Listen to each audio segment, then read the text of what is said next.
All right, this episode of Cooklyn, we're going to find out, can you capture Fort Greene in a glass? Can you grill a pizza on a green egg? Stay tuned and here we go. Stand clear of the closing doors, please.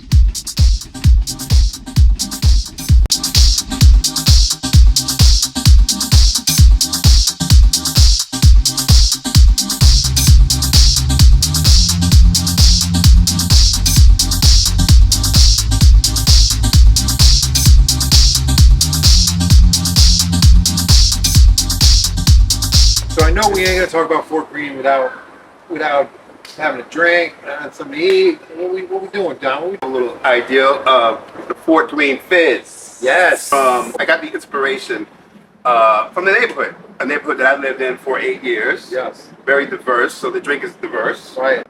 But now you go ahead. What? Kind of tell me your inspiration, right? Okay. We'll work it backwards. So it's actually inspired by Spike Lee. Oh, okay. Can't really talk about Fort Greene, right? And this is, one of Spike Lee's favorite foods. He's an aficionado in this specific thing, and it's well featured in at least one of his movies. Really?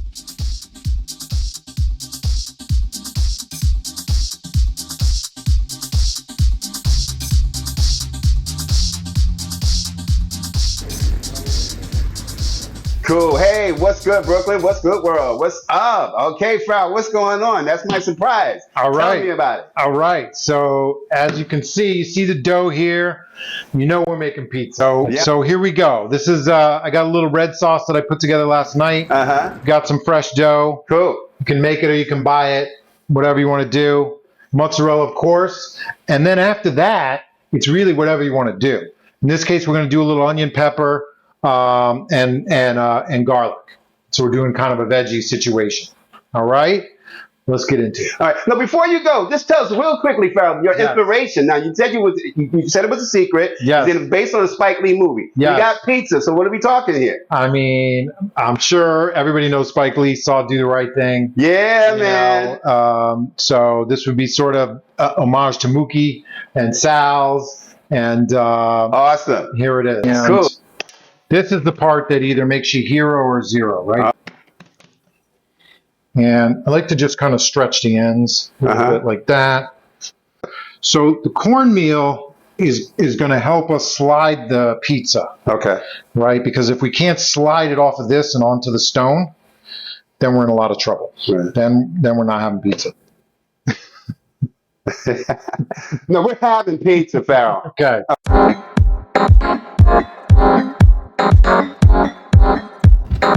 Let's make a break time. That's it. All right, we did it. We made it. All right, Don. It's getting hot as hell out here. I hope you got something nice for us to drink. Okay, so this is our drink for today. We have the rum punch, a drink that I learned to make from my wonderful Caribbean friends that I've known. We start off with rum. You always want to do 2 rums. Some people use 1. I like to use 2, right? So we got the Havana Club, which is the white, and then the dark Havana here. Grenadine. And it's a little special. We'll talk about this a little bit later. The light. This is really good. Pour that sucker in there. And then half a cup of the dark. Let me help you out here. Thank you, good man. Dark here, which is really good. You know, you can, like I said, you can use just 1, but it's really, especially the dark rum, it brings out the flavor better. Use the lime and the coconut water that we have. So we have organic coconut water here from our Trader Joe's, as you can see, and lime. You know why I like to use this first? Why? Because you put the lime in the coconut, you mix it all up. You like that? Yeah. You see that? Right? Mm-hmm. You go ahead and put it. This is a half a cup of, now this is fresh lime juice here. Yes. Freshly squeezed. You want to put something in there that's fresh. Just I mean, you got to work for it a little bit. a little. Come on.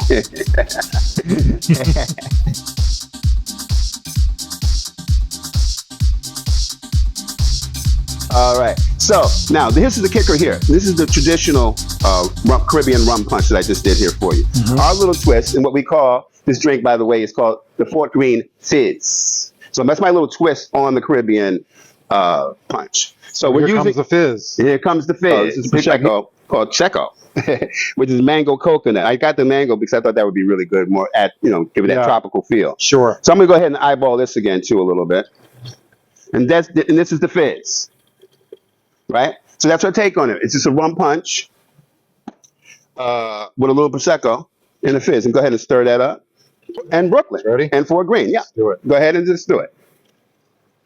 Cheers. Fort Greene fizz. It's a good balance of the juices, and then with the. I'm just gonna do something just crazy here because I'm what's crazy.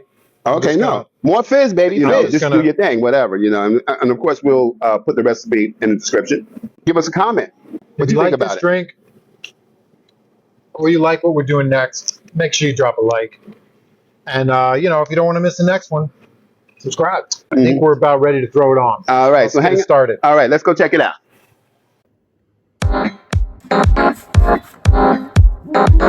Yeah, boy. Yes, what, boy? Boy. Oh, man. Pizza.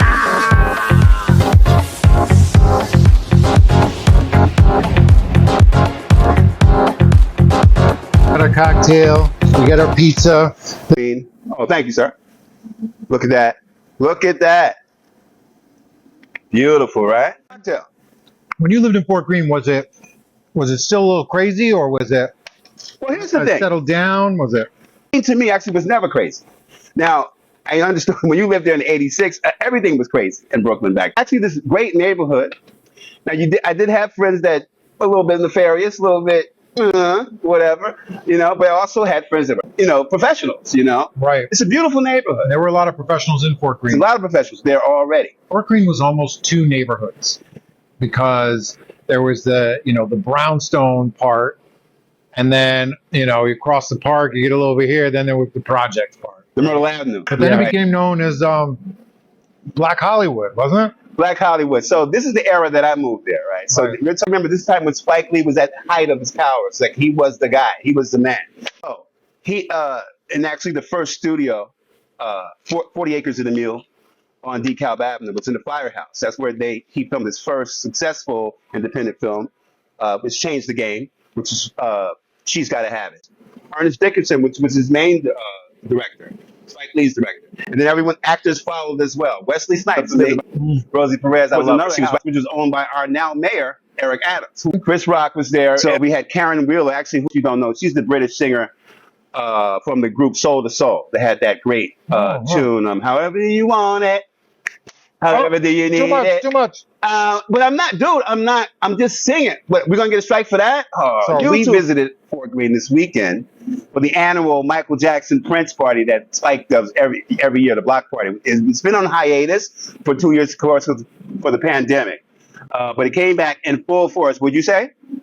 I mean, because it was just droves and droves. As we left, more people were coming, no folks that we knew. One of our subscribers, actually, that we ran into there. Isn't that incredible? That's pretty rare. Fernando, give him a shout out if you're there. You were not really familiar with that neighborhood, even though you lived back in the day on Murder Ave. Yes. Because I'm going to have a little pizza. Because of where I lived and the time that I lived there, and I was pretty young back then. I was not a man. The neighborhood really kind of freaked me out. Yo, I'm sorry. Go ahead.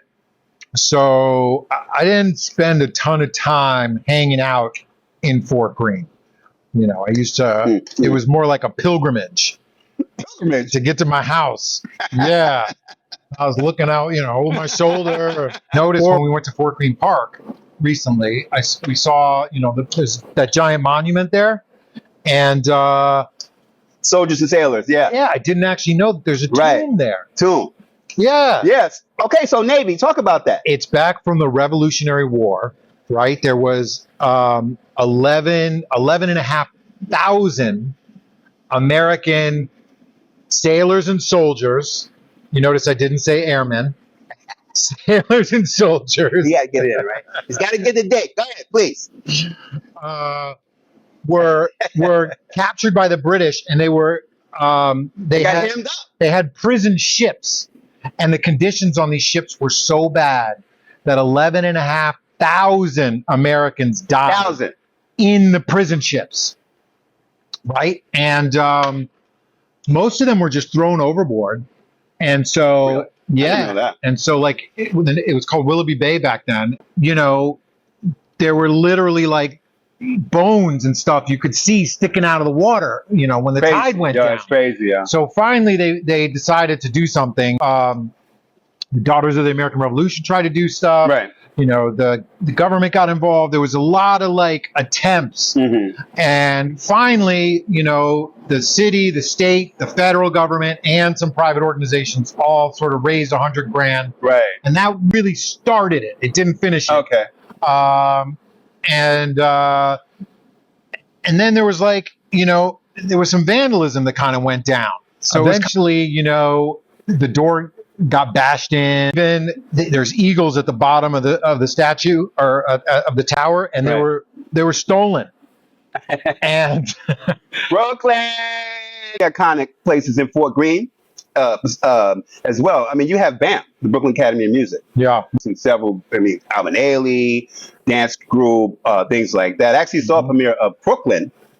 Not Cooklyn, but Cooklyn, the real at BAM Greene. Right. You want to check out the beautiful architecture of brownstones. They have their beautiful streets. Oh, they have so many Tree-lined, streets. gorgeous brownstones that rival Harlem, that rival Park Slope. It's like Cumberland, Carlton, South Oxford. We got a lot of shots there, South Portland. Just amazing. And again, this is a neighborhood that's still kind of like under the radar, I would think. Not, you know, not if you're a Brooklynite. No. But certainly if you're not a New Yorker, you probably never heard of it. And it's so convenient. So you have BAM, and then of course the Brooklyn Tower, right? The Brooklyn Clock Tower, which up until recently, actually just this month, was for years the tallest structure in Brooklyn until March 2023 this year, when the new Brooklyn Tower, which is still in Fort Greene, downtown Brooklyn. You know, the big giant Gotham City looking crazy tall building. What is that? Yeah, 74 stories, I believe.